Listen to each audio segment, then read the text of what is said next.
Good morning. Good morning. I hope everybody can hear me okay. Can you guys hear me? Sorry, I'm a little bit late. I got myself sidetracked and forgot what time it was. There's nothing I can say about it. It is what it is, I'll be honest. I was like, oh, shoot. Um, yeah, I passed my time. Anyway, it's good to be here with you guys on this. It's a beautiful Sunday here in Florida, in my part of Florida anyway. I hope you guys are having good weather. Hope everybody can hear me okay. Welcome in, Carrie, Butterfly, Rachel, Firefly. Good to see all you guys. Happy Sunday. Cool, y'all can hear me. Good deal. Good deal. All right, we'll give it a few minutes and let everybody get in here on this Sunday afternoon. Like it feels weird. Like I think I forgot how to live stream without streaming a hearing or a trial. It's weird. It feels weird. But I'm glad to see everybody here. And thank you for those of you who tuned in over to Miss Shorty's last night. That was a great conversation, as always. I enjoy being over there and having the conversation with her and getting you guys feedback. And so appreciate all you guys who came in to check that out. Butterfly says it feels like Florida. Texas and Florida aren't that far apart, really, as far as their climates, right? I don't have a lot of humidity today, so thumbs up for me. If the humidity's down, I'm good to go. Let it be warm. Let it be blue. Let it be sunshine. I'll take that over gray, cloudy, and cold and wet any day, right? It was a great live last night.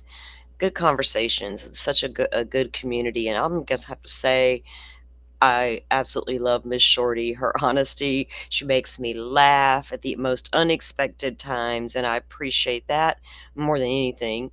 Yeah, she says some pretty, and she says what I'm thinking, right? And like, yes, girl, yes. It's so fun. Such a change of pace, guys. So if you guys noticed the thumbnail, today is May 25th. Y'all know I rarely look at the clocks and the calendars and all the things, but the other day, I knew it was approaching Madison Mogen's birthday, and today is her birthday. And if you aren't aware, she's one of the victims of the Idaho 4 quadruple homicides that occurred in Moscow, Idaho, November 13th, 2022. Not really going to talk about the defendant in the case right now today. There's enough going on with that guy. Kind of focus on her for a moment and her family. And we're going to look at some other stuff because today is also National Missing Children's Day. And if you look for current information and updates on how they investigate 2025 missing children's cases, it hasn't changed a lot from 10 years ago. Thank God 10 years ago it changed from the 10 previous years, right? But what have we done in the past 10 years? Can law enforcement still make improvements? Probably so. Or who are we to sit back and judge it, right? Why do kids go missing? There's a lot of different factors: parents, strangers, runaways. It doesn't matter. Trying to get better at finding the missing, right? And we're going to take a look at some stuff pertaining to missing children today as well. Maddie Mayday. Welcome in, Miss Deanna. Oh, thank you so much for your support. For those of you who do not know, she gives me tons of support behind the scenes, and I really, really appreciate it. And sharing the channel with others means a lot to me. Organic growth was something I strived for when I started doing this. I only know how to come out here and be me. You guys see my thought process along the way. Yeah, we just do what we can over here, and I appreciate the support from those of you who do support us and come back, right? And come back for the other stories versus today's headlines. I appreciate that a lot. And with that said, if you guys don't mind, hit the like button on your way in. It definitely takes a second. I appreciate it.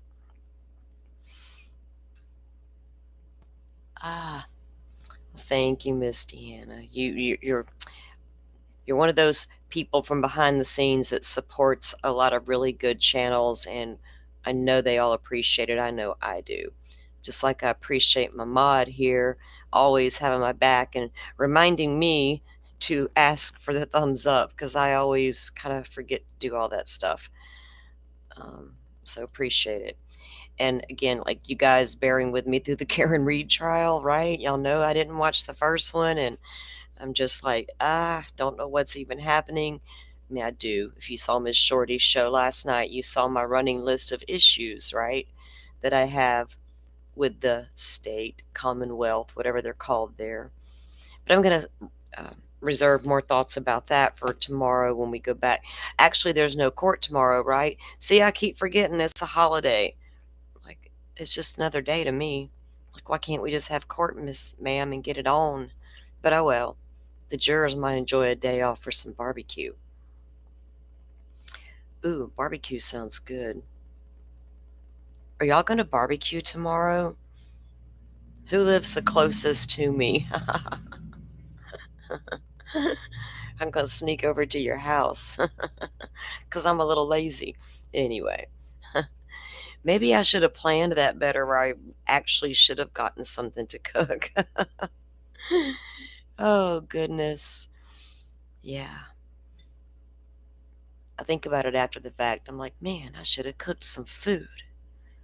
Anyway, I got to get my trial groceries bought back up. I'm getting low on my trial groceries, and I got to have my quick and easy meals all week so I don't go hangry during the day.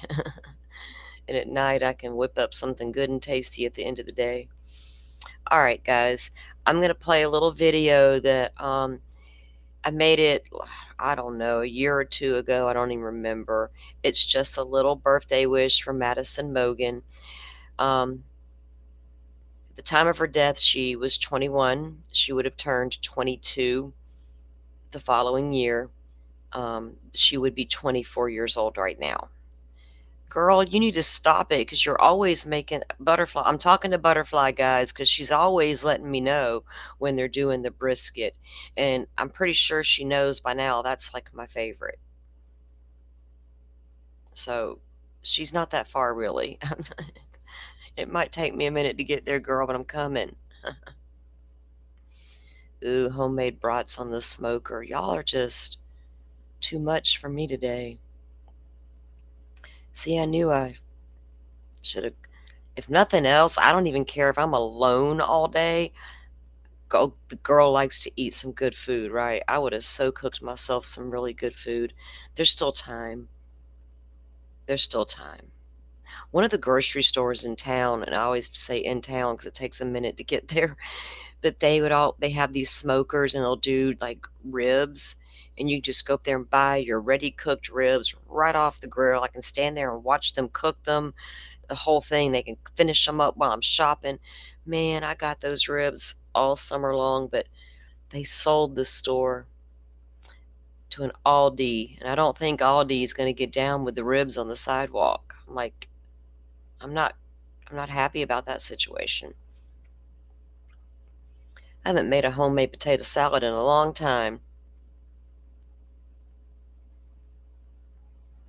Yeah, I did ask, didn't I? I did ask. Oh, kind of like Dolphin and her trip.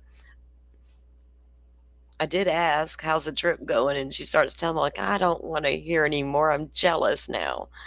Yeah, it was a great show. And thanks for tuning in. Well, you're always there. And thank you for coming over here, Prince, and tuning in. We appreciate it. All right, guys. So I'm going to share. Let me get this little video I made. And we'll just take a moment to honor Madison Mogen for a moment for her birthday, okay?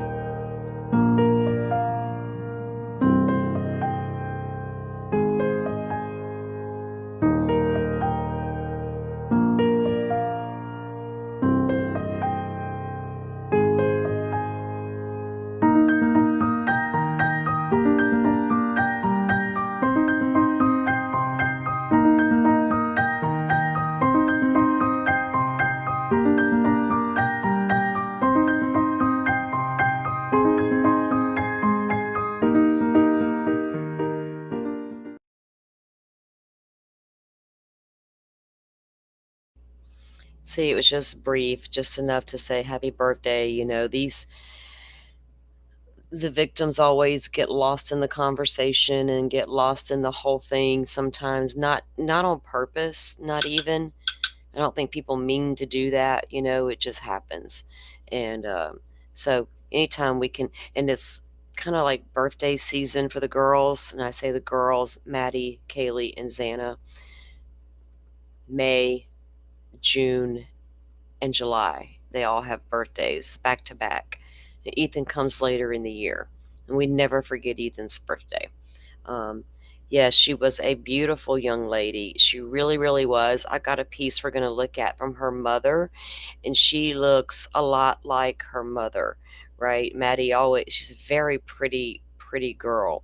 It's just like a natural beauty, didn't have to try hard, that kind of girl. Yeah, she had that look. And there's no telling, as a parent or anybody, it could be your niece, your grandchild, anything, your loved one, you're always going to wonder who they'd be today. You can't help it. Your mind's always going to go there. Who would they be today? And it just, there's a lot of, sometimes these parents do things in the wake of their children's death that honor them and helps keep their memory alive, but also honors them moving forward to help others. And that's when you can really get behind and appreciate part of their healing process, right? Because it's very healing for a lot of people to be able to help and give back, especially if you get into a place where you finally are in acceptance of a lot of things and you understand the trauma and how you got there. Then helping others get through that can be the biggest godsend, and you don't even know why you were put in that position.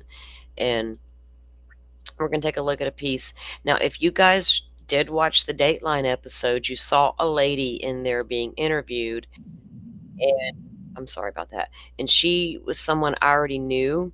She was the mother of Ashlyn Couch, and Ashlyn was one of the original leaseholders to the King Road home. Was still on the lease at the time of the crimes, but wasn't there the night of the crimes. She'd already moved out. But even before the Dateline came out, her and her mother started a foundation in honor of the victims. And Karen, Maddie's mother, is on the board of that foundation. So we're going to take a look at this older piece of Maddie's mom and Ashlyn's mom, pre-Dateline, talking about this foundation.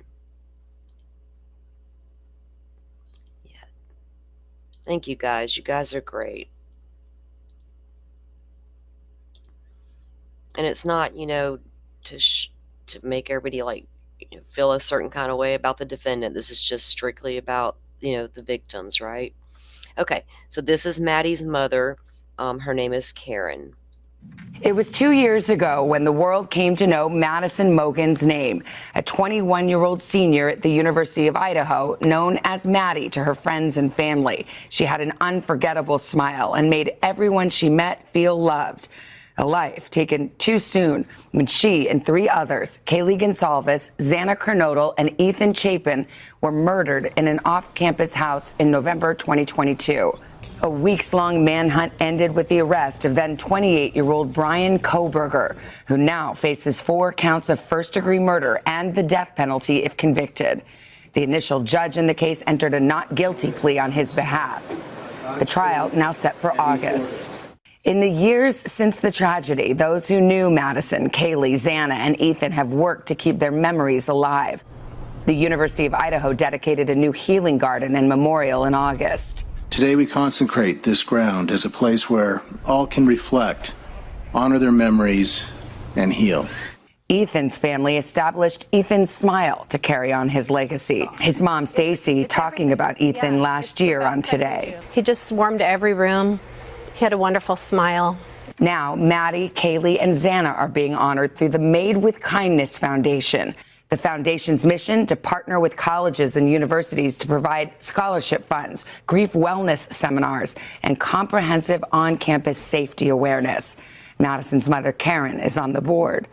She joined other family and friends last month to dedicate Bestie's Benches to her daughter and her friends, a place to reflect and to celebrate 3 beautiful lives.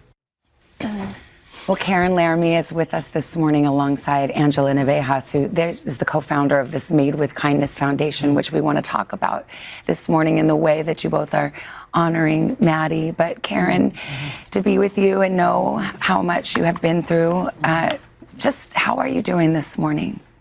I'm doing all right. It's been a long flight and some major travels, but I feel the love.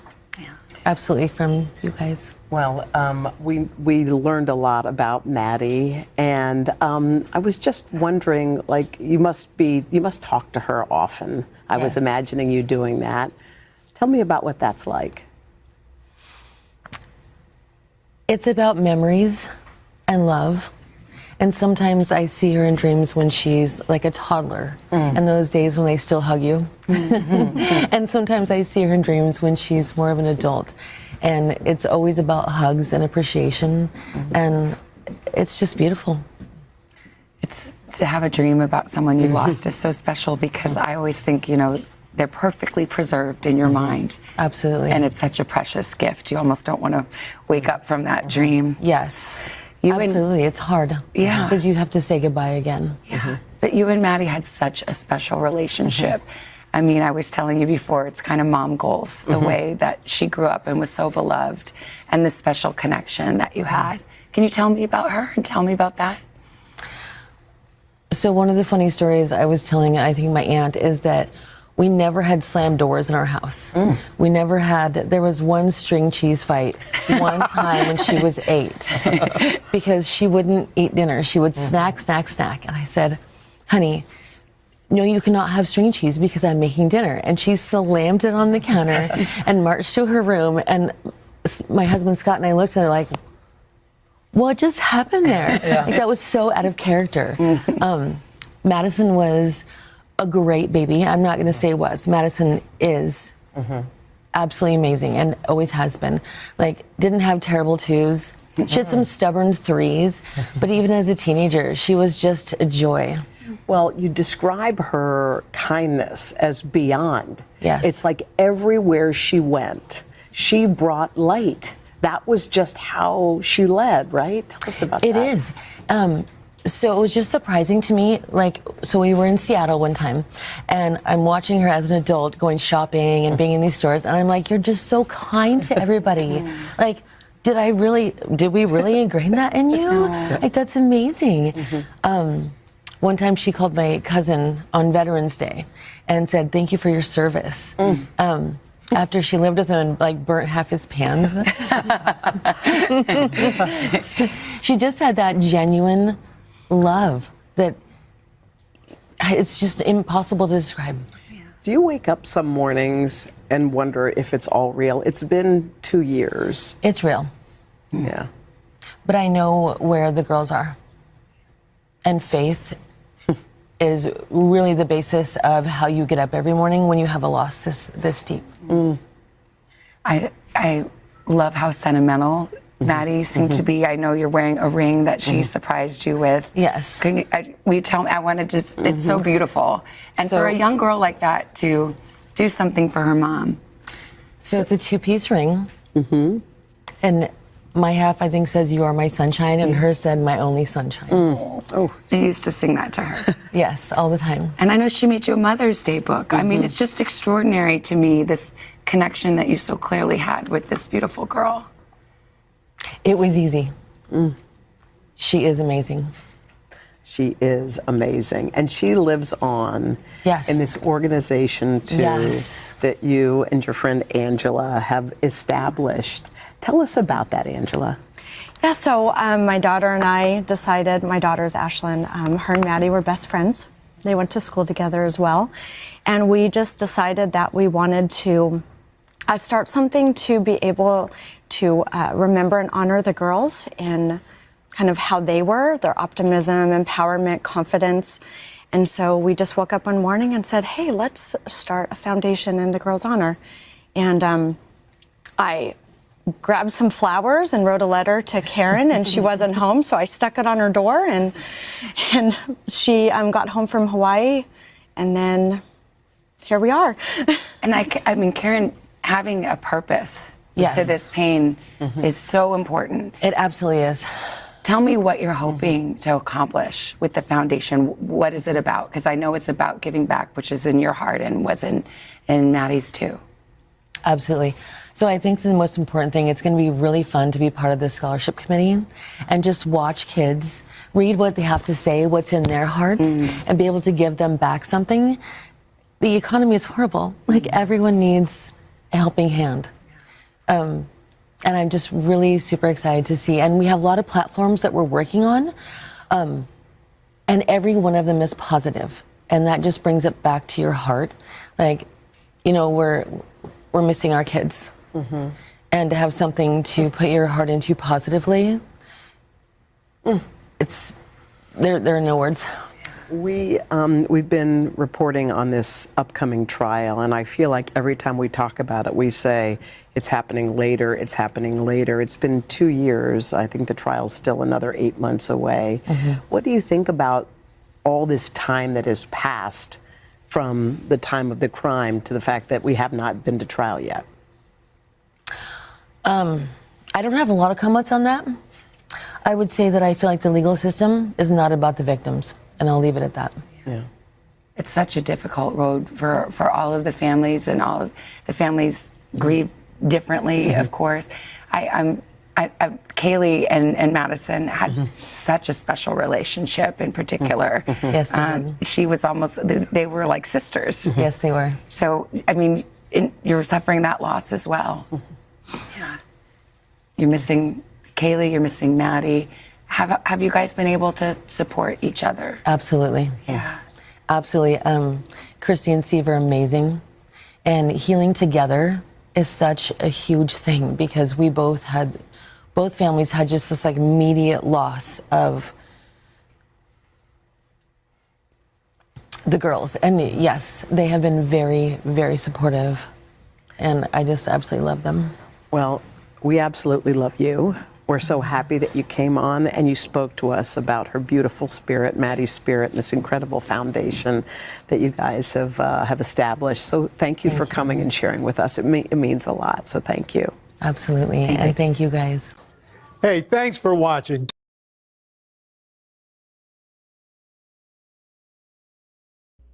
Yeah, that was a nice piece from Maddie's mom to help just remind everybody. And their foundation and is great. And right, Miss Deanna, it's hard to imagine the feelings of losing a child to murder or a child that is missing. I don't know. They were able to function. And I say that because having lost a child, I know where my child is, right? But I know a mother who doesn't know where her child is after 12 years. Plus, I know 2 mothers locally that don't know where their children are.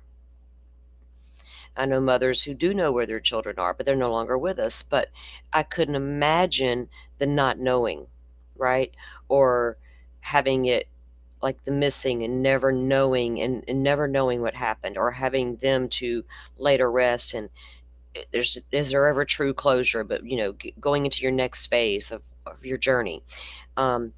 And then to have it murdered, and then the process play out, right? And all the time it takes for that to play out.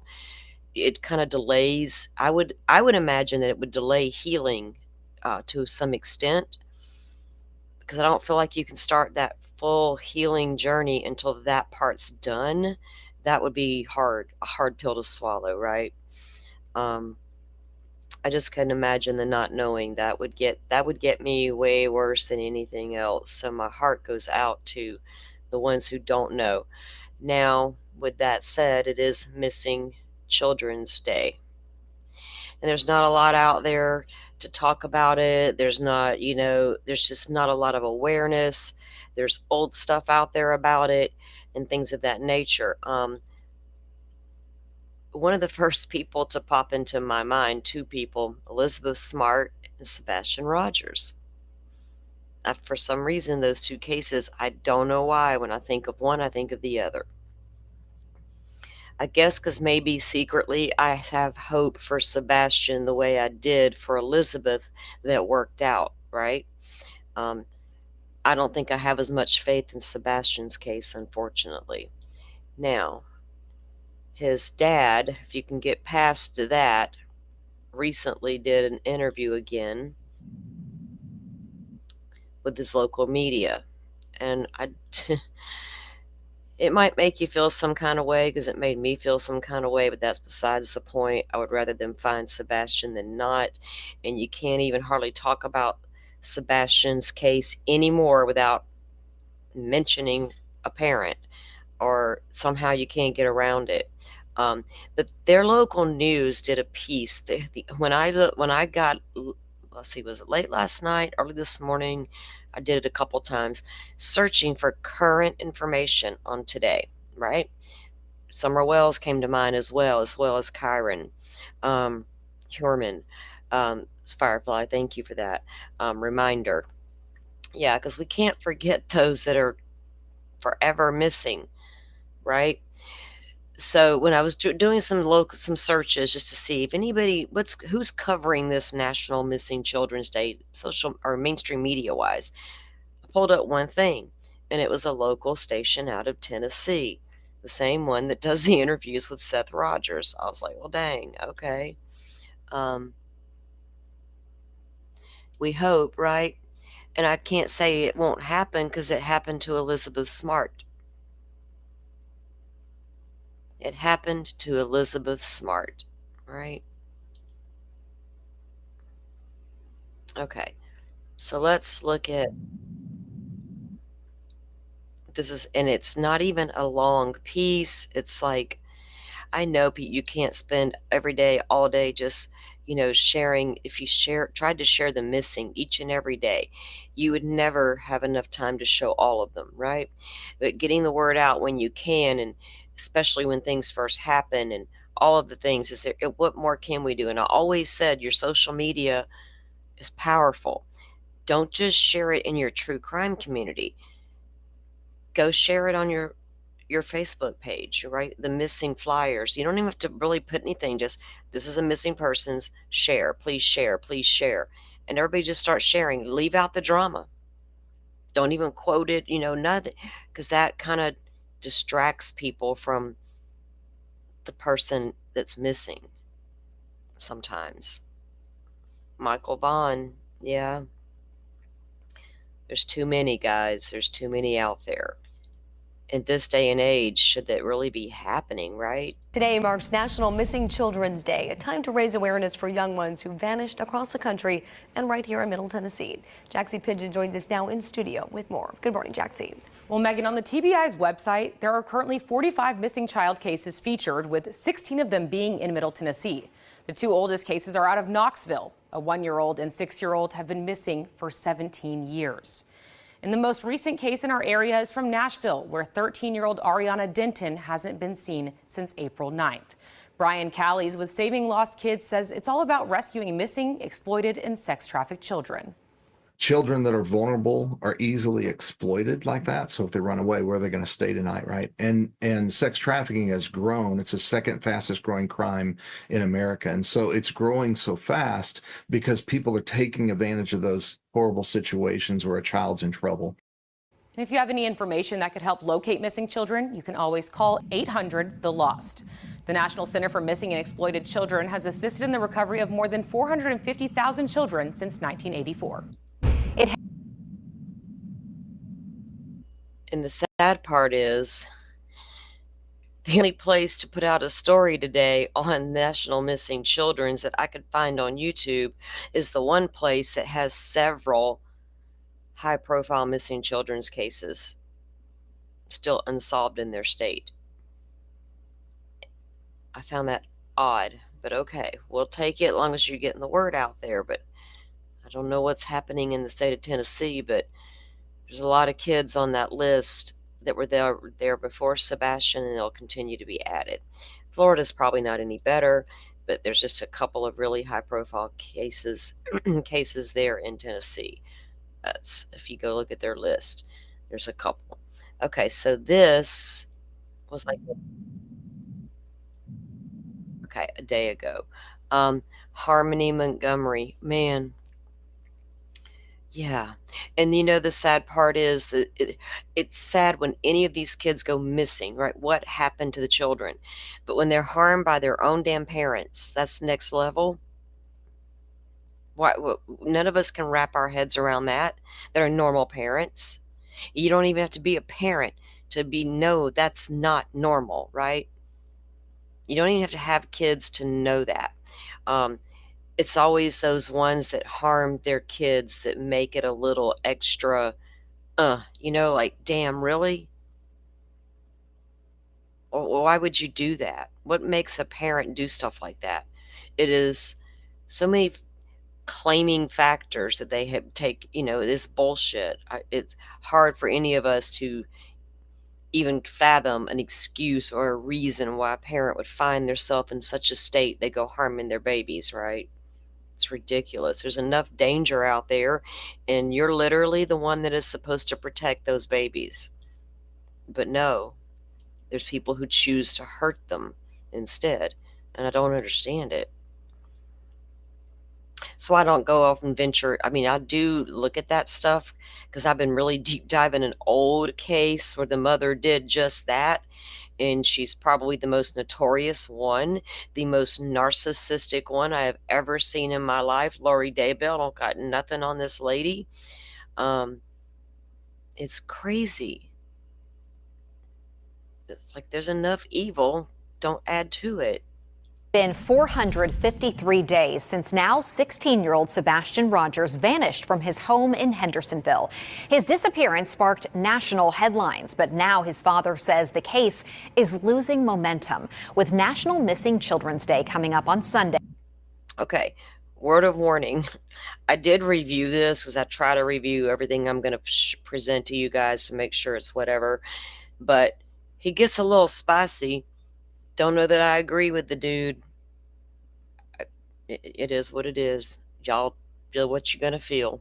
He is raising his voice and demanding urgency. News 2's Caitlin Quisenberry is outside the Sumner County Sheriff's Office where Sebastian's father made an emotional plea today. Caitlin.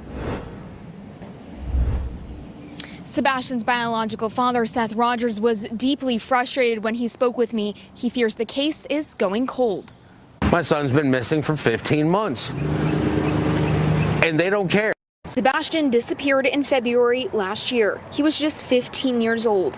Initial search efforts involved local police, the TBI, and the FBI. But those physical searches have since shifted to focus on the investigative side. The last press conference on the case was more than a year ago. I would love to see them actually conducting more searches. I'd like to have some communication on the tips that have come in just with me, so that I know that when a tip comes in, I'm not following up on what job they're supposed to do. Seth says I can imagine what kind of tips Seth's been getting. Oops. Only one detective is actively assigned to the case, and that he is often left to chase down the same leads, also sent to law enforcement. We need more than just one set of eyes on this case, but it all falls on my shoulders to ask people to help find my son.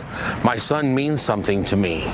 These people should be doing their job. In his push for progress, Seth says he's reached out to lawmakers and is even drafting federal legislation aimed at reforming how child protection agencies and the Amber Alert system handle missing children's cases. It's a federal oversight law on places like CPS, DCS, the Amber Alert, getting it redone and taking it out of people's hands that don't care about the children. According to the FBI, an estimated 460,000 children are reported missing in the U.S. every year. Seth says every one of those cases deserves attention, including Sebastian's. A parent demands answers. We demand answers because our heart is missing. He is my world. I need him. I need him back with me. We reached out to the Sumner County Sheriff's Office for a statement. They assured us this case remains a top priority and said in part, please know that behind the scenes a tremendous amount of work has been done and will continue. Some aspects of the investigation are not visible to the public due to the sensitive nature of the case. I'd like to know more, TBI. I really would. I've had a lot of questions for a long time for the TBI. Seth, man, quit coming in hot. Quit coming in hot, because you got the case real messy and it needs to be focused back on Sebastian and what really could have happened. Sebastian's family continues to ask for the community's help.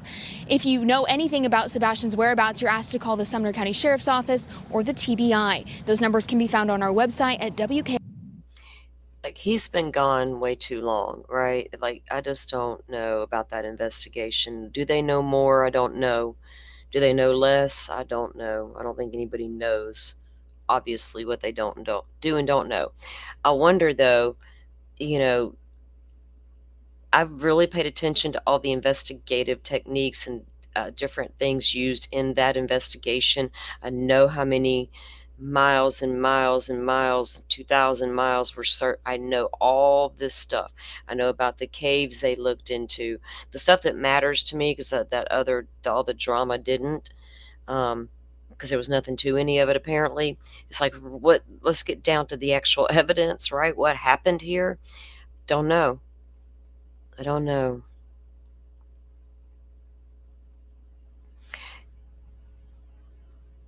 If they know more, Rachel, then they know he met somebody and left that home on his own free will to go out there and meet this person. Now, who is that person, and do they, meaning the authorities, know who that person is?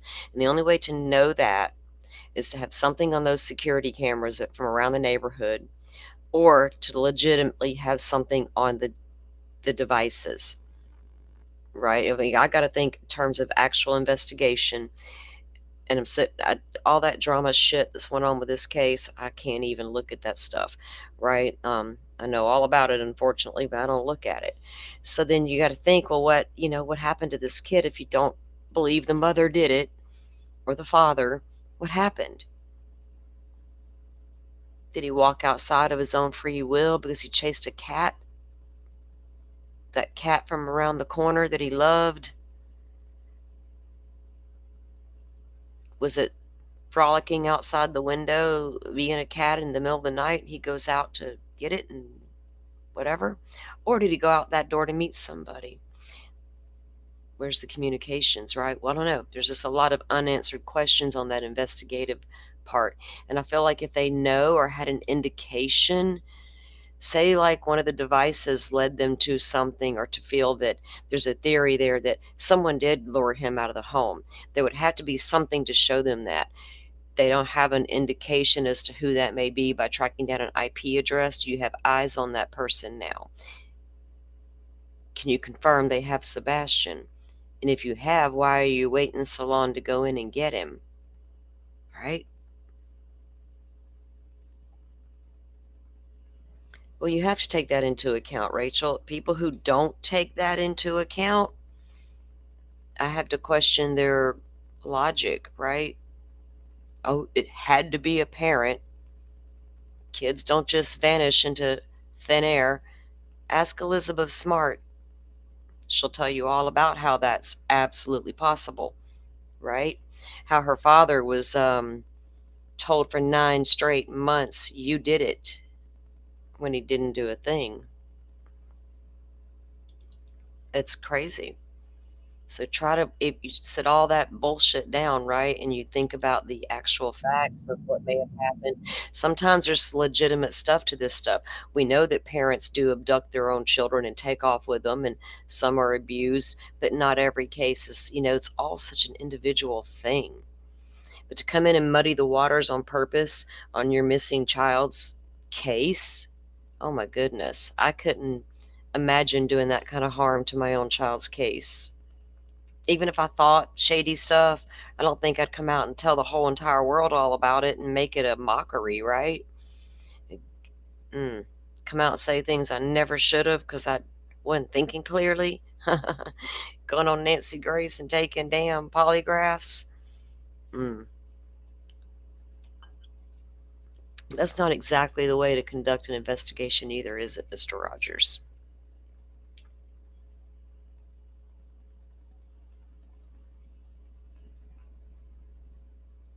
Okay. So let me make sure this is what I need. Put it on silent, I think. Ah, okay.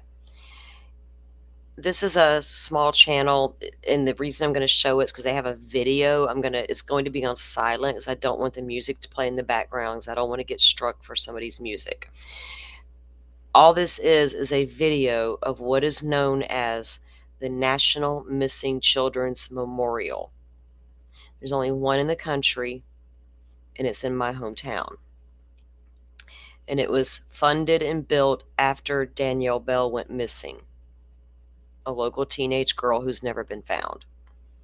I remember when they built this right here on the water, it was just a lot of parents go out there. Some come just to visit it. They will go and sit and just chill next to the water because it's such a peaceful spot. And I just wanted to show this to you guys before I move into the next piece we're going to look at. And like I said, it's just it's on silent because I don't want the music. But this is at a park area that we have down there, and this is the Hawkshock Lagoon area, and it's right along where we headed out toward the beach. If you would come past here first, leaving the city to head out toward the beach. And it's just a place to go and sit and reflect. And I know some parents who go out there and sit because their kids are missing. And like I said, we have visitors that come in and they go out and look at it. And I'm surprised there hasn't been replicas done and like put around the country in other cities. I don't know why they do or don't. I just know one of the local families here began to fundraiser, and that's how it originated, and then it turned into the National Memorial. And it was sculpted by a local artist as well. And it is a mother and a father, and there's a child under their arms, but I don't know if the reflection's going to let you see it as well.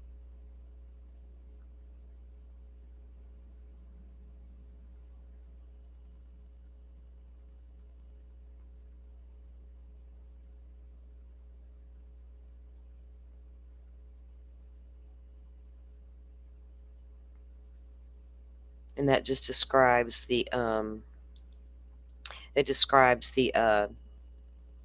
statue.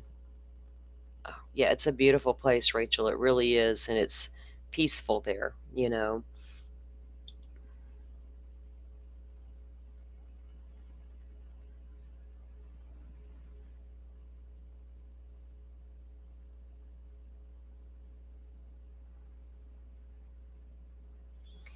For those of you who may or may not know, that's the 3 Mile Bridge back there. Well, at the time it was under construction. It's finished now. It's all good to go. That takes you to the beach.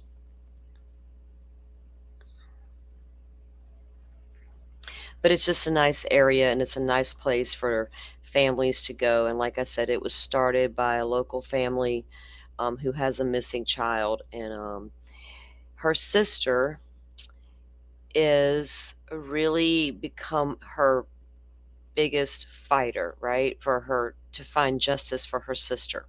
And we're going to take a look at that case for a moment because, like I said, it is a local case. And her sister, her name is Danielle Bell. Her sister has a growing social media account where she is trying to bring a lot of awareness to her sister's case. There's a lot of new movement and activity in the case because there were people that were speculated to be a part of Danielle's disappearance that are still alive and well, and are still being investigated. And the awareness that her sister's been able to bring out there to the case and the growing social media attention she's beginning to achieve is pretty remarkable. I've had the chance to talk to her a couple times via email, but we've talked a little bit not a ton. Not like I do with the other. Okay, so let me get this up here. Yeah, and look, that's my happy place. If I need to go soothe my soul, like nothing's gonna work, not even going out into the backyard and sitting in nature here in the country, I gotta tote my happy butt right on down there to the beach and touch that clear quartz crystal sand and the salt air and the sound of just the water, right? Just the water sound alone is all it takes for me sometimes. Beautiful place. So it was a good place to put it, for that reflection, and to get peace. Because peace is so hard to come by sometimes. I knew another lady who had lost her child as well. I met her after Hurricane Ivan. We ended up in the same FEMA trailer area. But anyway, one of her go-to places was to do that. She would drive out to the beach right there at that area, really, before that monument was. Anyway, she would go down. There was an area down there you can go park. That was where she would go sit. And that's something I completely understood, was just getting out there and sitting alone, and being near that water is healing. Okay, this is a piece on missing girl Danielle Bell, and Danielle went missing on September 30th of 2001 from Cantonment, Florida. Danielle is the reason we have that monument now. It's been nearly 2.5 decades since anyone reported seeing 14-year-old Danielle Bell alive. She was last known to be at a Cantonment park. And while her family has a theory about what happened to her, no one is charged in Danielle's disappearance. Despite all that time and lack of answers, Bell's family is not giving up hope. Tonight, the teenager's father and sister share with us how they're still trying to close this case. WEAR Samantha Sturbin joining us in the studio. And Samantha, this case has a lot of moving parts. So many moving parts. In fact, the sheriff's office has 13 3-inch binders full of information on this case. They say it's still an active investigation, one where they need your help placing the last pieces of the puzzle. She was special. She was a sunshine. Miss her every day. Sitting on a picnic bench at a park off Well Line Road, Matt Bell gets emotional, thinking about the fact that this is the last place his daughter Danielle was seen alive. It's just tough. I have to ride by here every day. On my way to work, on my way home, if I go into town, this is what I got to ride by. Let's take you back to September 28th, 2001. Danielle Bell was 14. Her older sister Bonnie walks us through her last known footsteps. My sister went to a party in the park. From there, she was seen getting in a white Lincoln Town car. Investigators say that's when she went to a party at Robert Bassett's home on Cedar Tree Lane. I didn't know she was hanging around these people. I never knew. This would have been a automatic snatch. You're out of here. You're not going there. You're not hanging around guys 24 years old. You're 14 years old. Neither Danielle nor that white town car were ever seen again. Matt Bell says Danielle was living with her mother at the time, though she was expected to move back in with him the following Monday. Bell says he didn't even know his daughter was gone until 2 days later when he gets a phone call from her mom. Sunday night, I get a call about 9 o'clock. Said, hey, Danielle never came home Friday. So you think I ought to call the law? I said, are you kidding me? I said, you called me on Sunday to let me know my daughter didn't come home for 2 days? I said, yes, you called the law. Despite search after search, year after year, investigators never uncovered a crime scene, and Danielle's never come home. The not knowing is the hardest part of the whole thing. To the best of my recollection, this is probably the most work case that I can recall in 28 years at the sheriff's office. Escambia County cold case investigator James Larry Hall Jr. says to this day, Danielle's case is still open. He's even been in touch with the National Center for Missing and Exploited Children, asking them to review the case and the investigations that spawned out of it. There were some arrests that were made earlier on. Alfredo Sanchez was sentenced to 40 plus years in prison for 2 counts of lewd and lascivious behavior against juveniles between the ages of, I think, 12 and 15. Detectives say Sanchez was charged with those sex crimes as a result of the investigation into Danielle's disappearance. Investigators arrested Robert Bassett in January 2002 for stalking and threatening a man they had questioned about Danielle's disappearance. Detectives went as far as searching Bassett's home and the septic tank outside with no luck. There was some tremendous focus on some of those suspects, and they were never eliminated from being possibly responsible for her disappearance. Never got to the point where there could be an arrest, but they certainly were never eliminated. Detective Hall says Sanchez, Bassett, and another man continue to be people of interest in Bell's case. Everybody said, well, she's dead, they killed her. And I said, I don't know that. I don't know what you know, but I'm not going to that route until I know for sure. So there's people being found every day that's 25, 30 years ago. That's my hope. That's my hope. Because I'll never give up. Now, nearly 24 years after Danielle disappeared, Bonnie is taking advantage of ever-changing technology to put her sister's face back in the spotlight. Hi, my name is Bonnie, and my sister Danielle Bell has been missing since September 28th, 2001. Her videos drawing more than 13,000 followers, that number growing every day. I feel like somebody needs to fight for her and that the whole truth needs to be told. Danielle would have turned 38 this year. If you have any information about what happened to her, where she is, or where her remains may be, call the Escambia County Sheriff's Office.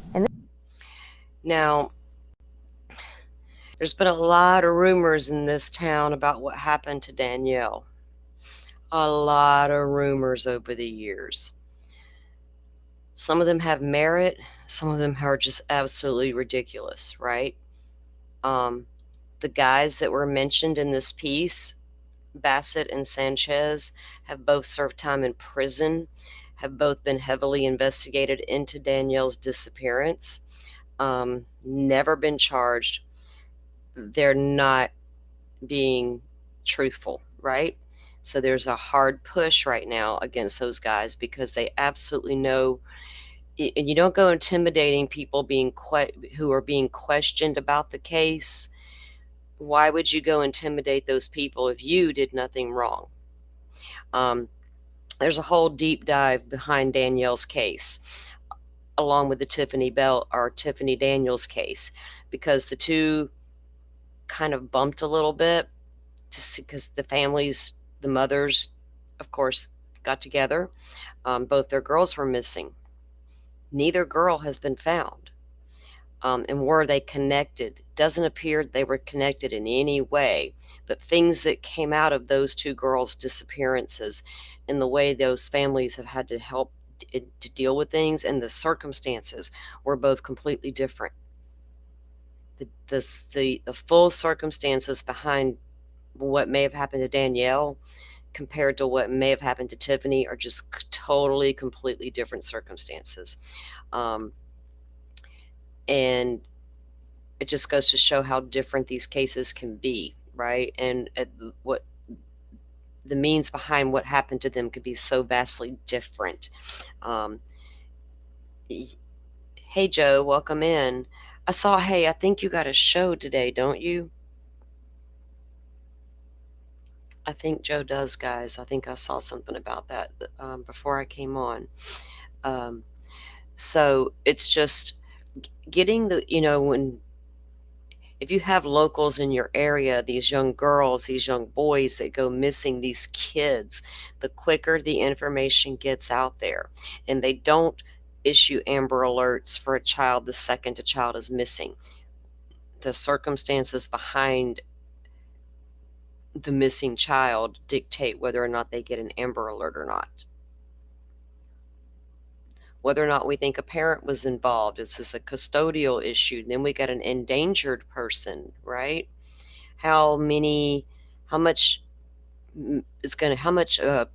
attention will be paid to that case at the end of the day on the local news, right?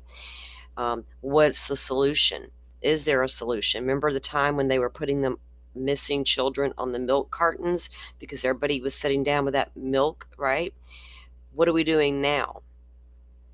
People were like, oh, we need all these flyers in the Walmart. I was like, yeah, but I'm that lady. I'm not trying to stop in the Walmart entrance to make sure I focus on the missing flyers.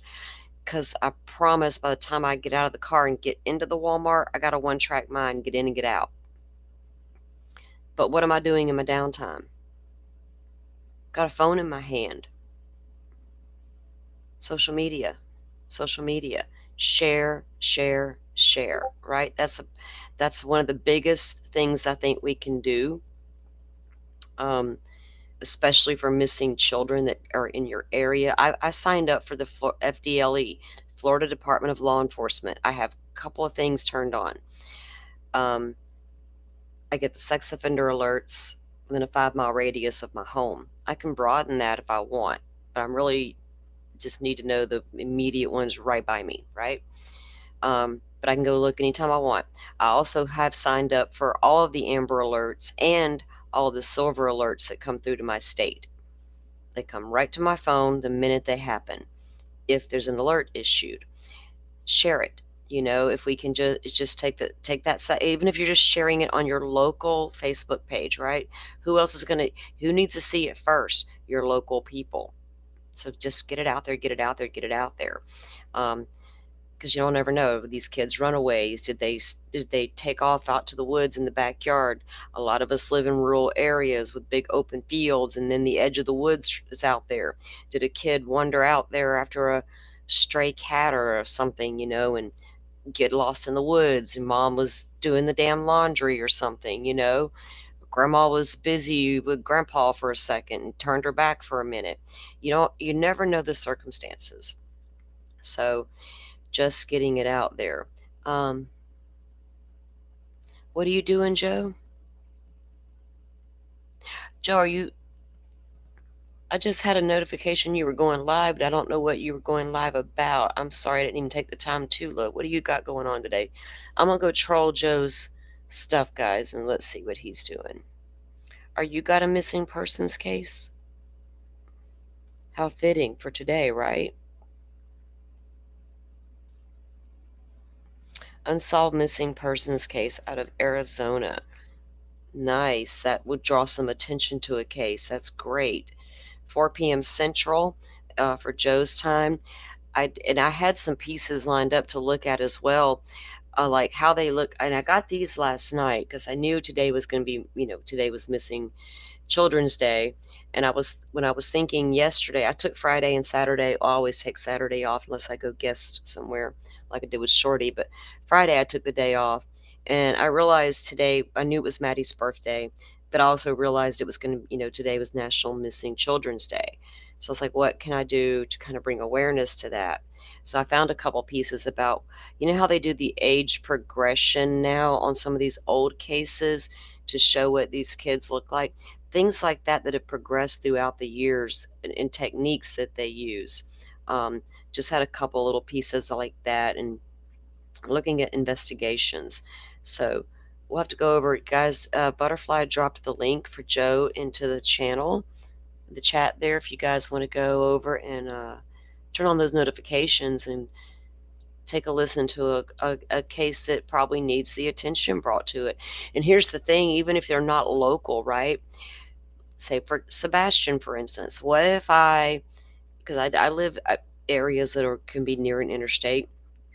So what if you're at the gas station and your local gas station in your tiny town America happens to be like a big truck stop, like a Love's truck stop or something? What if you see what you think is Sebastian Rogers at the gas station? What will you do? Here's what I won't do.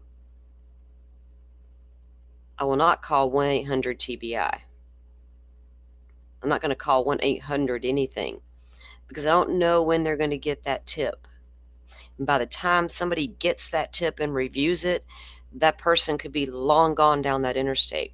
So my first thing I'm going to do is call my local authorities, who I know can be there within minutes. I'm going to tell them what I think I see, who I think it is, and why. and then I will let them take over from there and do what they feel is necessary. That's the best advice I can give you guys. If you see somebody you think is missing, call your local authority and tell them. They'll know how to handle it, right? They'll know what to do way better than we might. Don't go on social media. Oh my God, I got a picture. I think I just saw Sebastian in my hometown. It's like, please, man, don't insult our intelligence with that stuff, man. Go sit down. You haven't seen anybody except for some AI image you just created.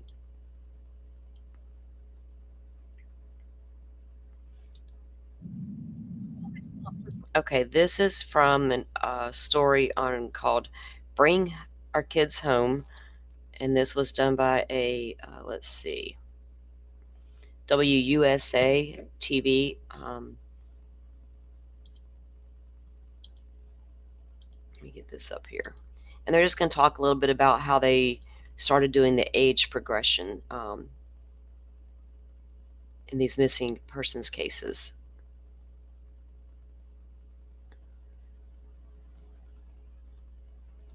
Okay.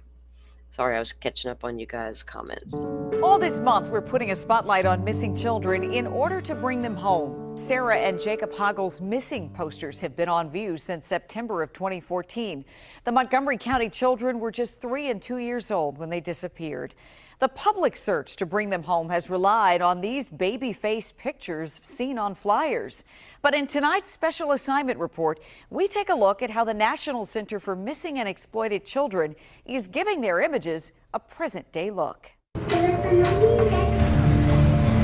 You're constantly listening for children, turning your head, watching people. Lindsay Hagel has never stopped looking and listening for her granddaughter Sarah, who baked cookies with her. Okay.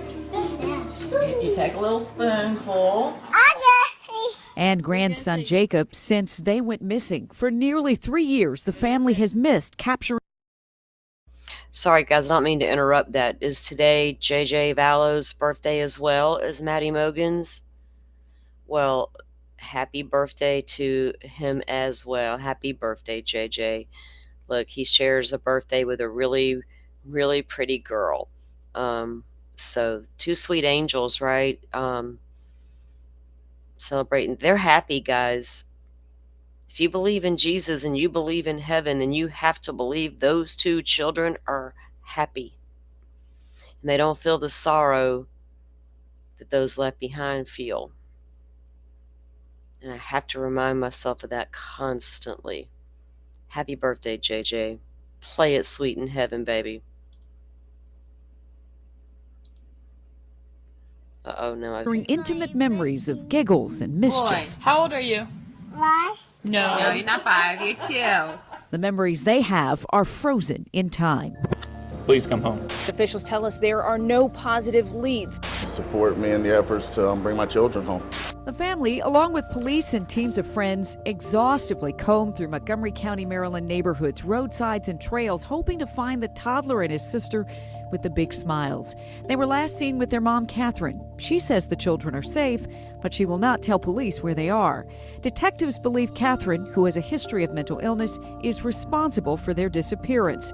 The 30-year-old mother has been charged with abduction and neglect, but has not been convicted of a crime. We needed to move to the next step and say, what are we looking for? Who are we looking for, and what are they going to look like if we find them and when we find them? So their grandmother, Lindsay, sifted and searched. These are all photos of Catherine at either age 4 or 6. Through family albums. This is of Catherine, but she's older there. And piles of pictures of her daughter, looking for the best images of a 4- and 6-year-old Catherine to send to the National Center for Missing and Exploited Children. These 2 photos went out on the missing child poster initially. Forensic artist Colin McNally will use those original prints. I can look at Jacob, his photo, and compare it to Sarah and see how she looked when she was 4 years old. We're using Sarah's mouth as a reference point for how large to make Jacob's mouth. To pair with photographs of their biological parents, The family snapshots are additional tools to draw out the common characteristics they all share. Unique characteristics like the father's curly hair, I see that in Jacob's original photo, so I'm going to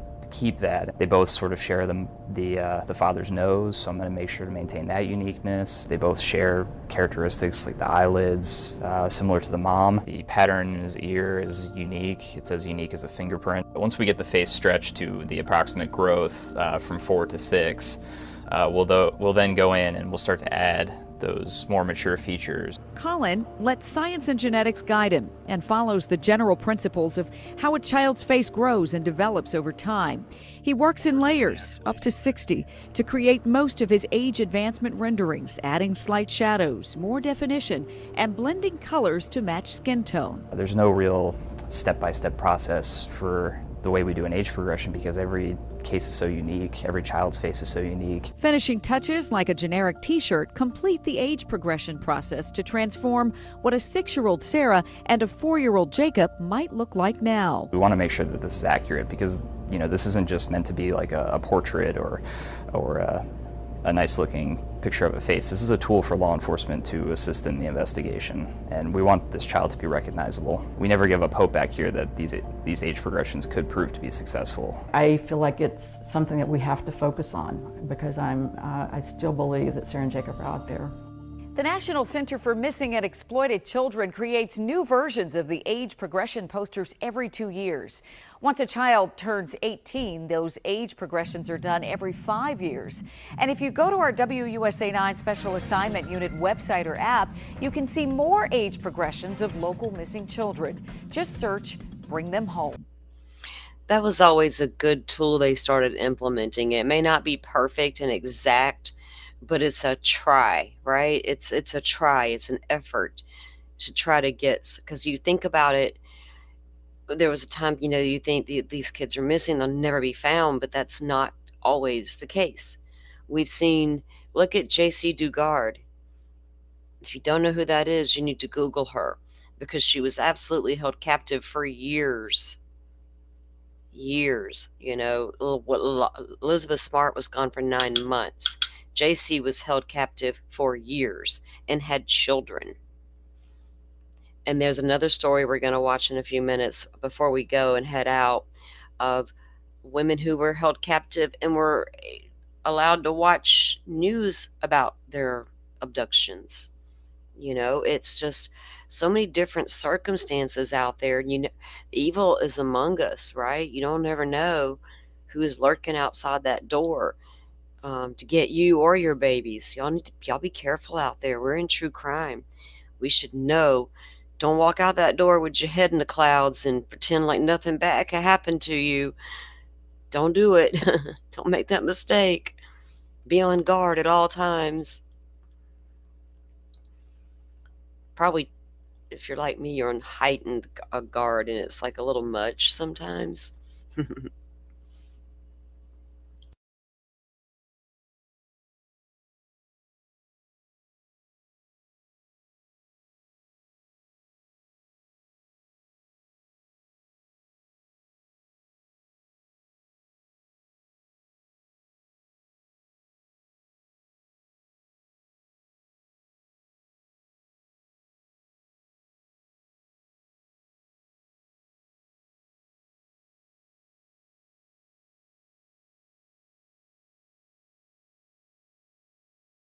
Okay, sorry about that. I had to get my thing ready.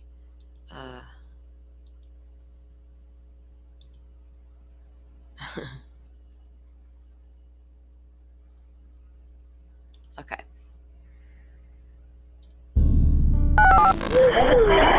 Cleveland 911. You need... Hello, please. Help me. I'm Amanda Berry. You need police, fire, or ambulance? I need police. Okay, and what's going on there? I've been kidnapped, and I've been missing for 10 years, and I'm... You say there's no sound, Butterfly. Can you hear me? Did my stuff just do crazy stuff like Joe's does? Hold on, let me take it down, and I'll come back up with it. If it works, it works. If it don't, it don't. We are not going to have a stressful day over here.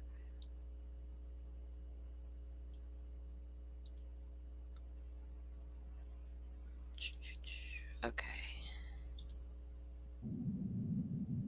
Okay, I'm good because I had it on mute for a second because I didn't feel like you guys wanted to hear all I was doing in the background. Okay.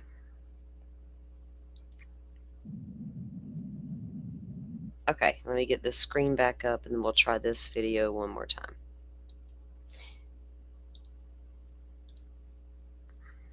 Cleveland 911. Hello, please. Help me. I'm Amanda Berry. You need police, fire, ambulance. I need police. Okay, and what's going on there? I've been kidnapped and I've been missing for 10 years and I'm here. I'm free now. 3 young women who went missing a decade ago escaped their captor today and were found alive and are now safe. Police say Amanda Berry, Gina DeJesus, and Michelle Knight were all held against their will in the home of a 52-year-old man who was taken into custody earlier today. At last from the shadows, their families wait with open arms. Oh my God, she's so skinny, but she was still beautiful. She had the biggest smile that she always had. It was like a dream. I needed somebody to wake me up. Thank you, Lord. You brought my baby back home. They've been home now for 3 years. Kind of feels like yesterday, but then again, I feel like in 3 years we've been through so much and we've done so much that it's kind of flown by and you think, wow, 3 years. And, you know, sometimes I still can't believe I'm home. With time to reflect on what happened, Amanda Berry and Gina DeJesus sat down to talk with us recently. They hope that sharing their perspective might help save other missing children. I would say that it is important to mention missing people on the news because you don't know if the missing kids have television. They were allowed to watch television while in captivity and waited desperately every year on the date of their abduction, hoping their stories would make the news. I would wake up that day on April 2nd just to see my parents on TV, and sometimes they would have different stories for the day and not show me in the morning. I think my family was wonderful because every time they went on, you know, they would always say, we'll never give up until that day that she comes home or we know something for sure. We won't give up. So, I think that's just what kept me going all those years because I know that they weren't gonna give up. While their story captured national attention, there are many other recovered children that you never hear about. According to the National Center for Missing and Exploited Children, 56 other long-term cases have been solved. Those 56 children have been missing for more than 20 years. What makes me mad is that they didn't even find us. We got lucky that day and Amanda escaped, and they should have found us. That's all we wanted, was to be found. We knew when this case happened in Cleveland that we needed to do something. This was a call to action for us. Robert Lowery leads the Missing Children Division at NCMEC. He brought together hundreds of experts to the center in a first-ever summit on long-term missing children. Their hard work produced a blueprint to help law enforcement bring more of these children home. It's not a stretch for me to say that there are other children out there in captivity. We know that, we believe that strongly, and we're going to continue in the search until all missing children have been found. You know, if there are people out there watching our story now and they're kind of stuck in the same situation we were, you know, you keep that strength, you keep that hope, because that's kind of what we did. You know, anything that you can have hope for, grasp onto it, and just know that you keep that strength and you can make it home too. Just never give up.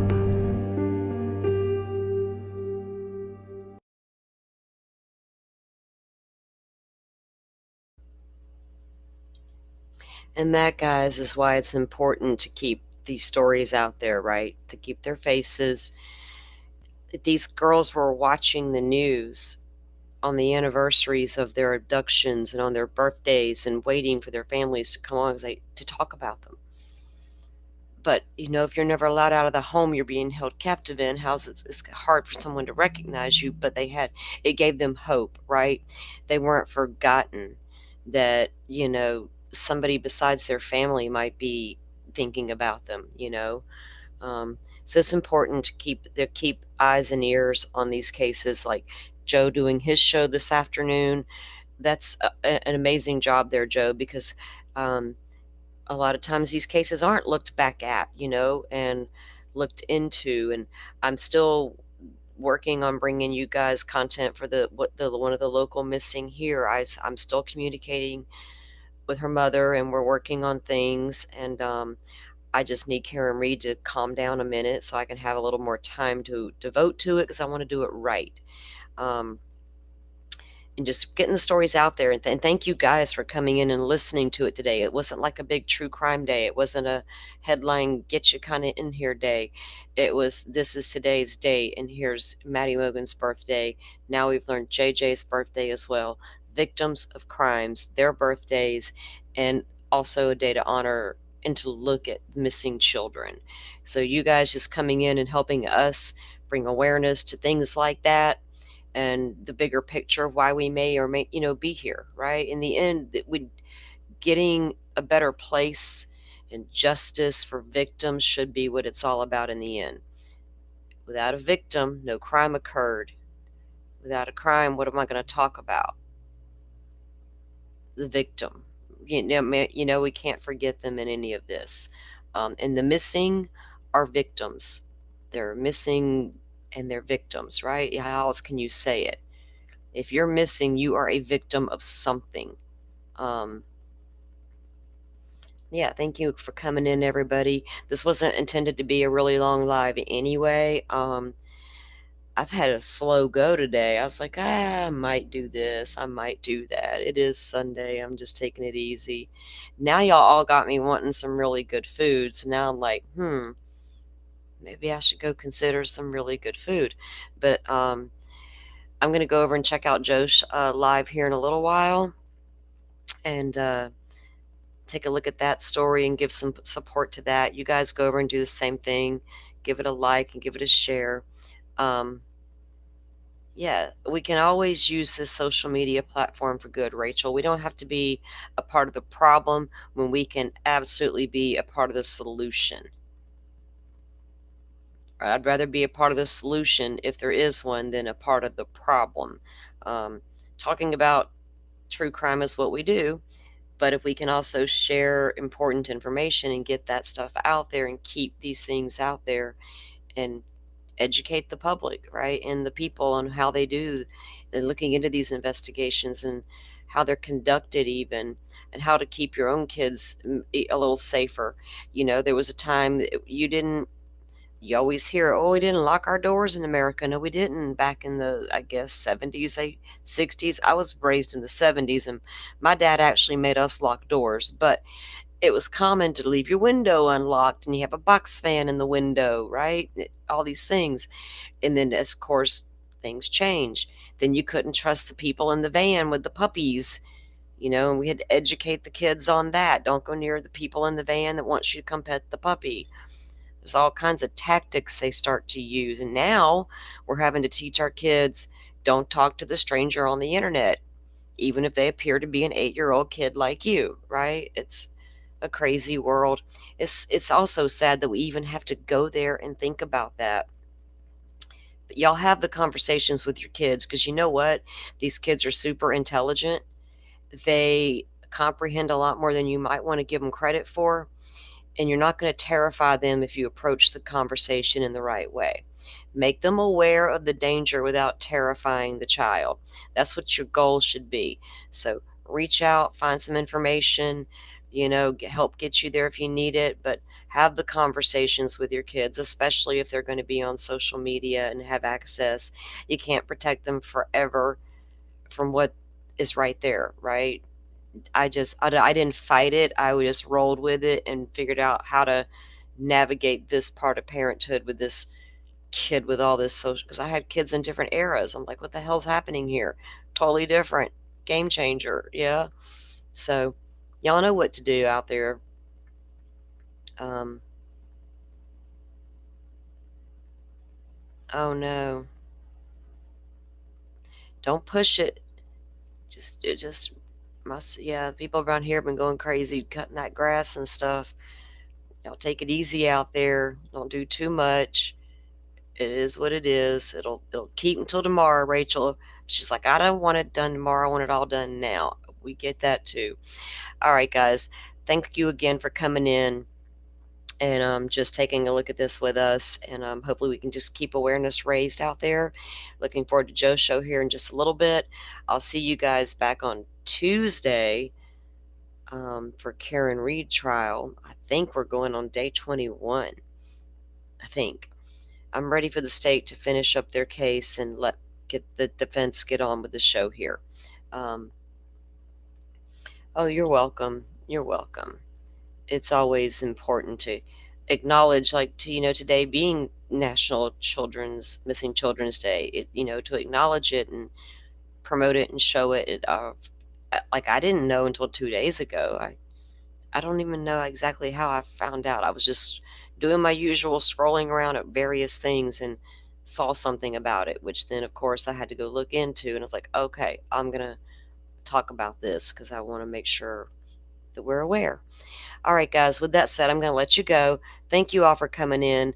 I don't know if I'll be live at any point tomorrow. May or may not. I don't know. We'll see how it goes.